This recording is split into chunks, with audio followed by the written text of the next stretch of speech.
Do you feel stuck? You're working hard, but you're not getting ahead. In fact, you're working hard, and it seems like you're getting further and further behind. I was there for so long, and I don't know what your job is. Maybe you're a teacher, maybe you're a trash man, maybe you're a doctor, you're a lawyer, maybe you're a blue-collar worker, maybe you're a white-collar worker, but it feels like the harder you work, the further behind you get. Well, I've got a solution for you, because today you're going to learn why hard work is not the key to success and wealth building. Now, I believe in hard work. I believe in hard work because hard work makes me a better person. But I don't believe that hard work is going to guarantee my success. I do believe that hard work is going to guarantee that I'm going to be exhausted eventually. And so what I need to do is I need to figure out what does equal success. I'm going to read a verse to you in Scripture, and I'm going to share with you from that verse some of the ideas and lessons that I've ascertained from that. In Ecclesiastes chapter 10 and verse number 10. So first of all, when you think about the book of Ecclesiastes, understand the purpose of the book of Ecclesiastes. The book of Ecclesiastes was written by King Solomon. The book of Proverbs was written by King Solomon. The book of Ecclesiastes, Proverbs. The Proverbs of Solomon were written early in his life while he was still yielded to God. Then he went through this season where he married all these pagan heathen women.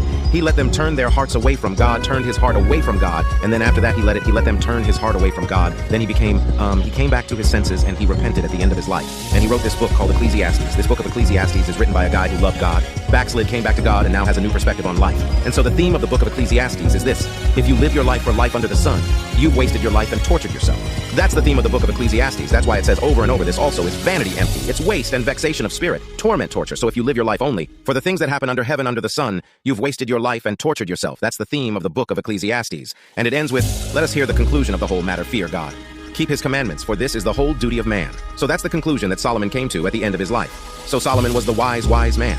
He was the wise child. Then he became the wise fool. Then he became the wise old man from experiences that he could have avoided. Okay, so here's what he said in Ecclesiastes chapter 10, verse 10. It says, if the iron be blunt, and when it says iron there, that word iron is talking about an axe, but we could just call it a tool if the iron be blunt and he do not wet. The edge wet means to sharpen the edge. Okay, and you do not wet the edge.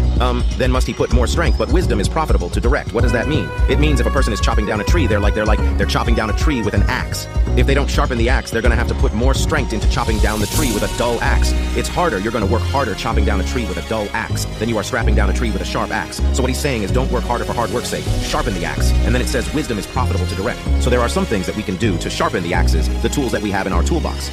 You heard me teach this before, like mindset times skill set times tool set equals assets, and income follows assets, right? So mindset, we want to sharpen our mindset tools, we want to sharpen our skill set tools, we want to sharpen our tool set tools. So what does it mean to sharpen my mindset tools?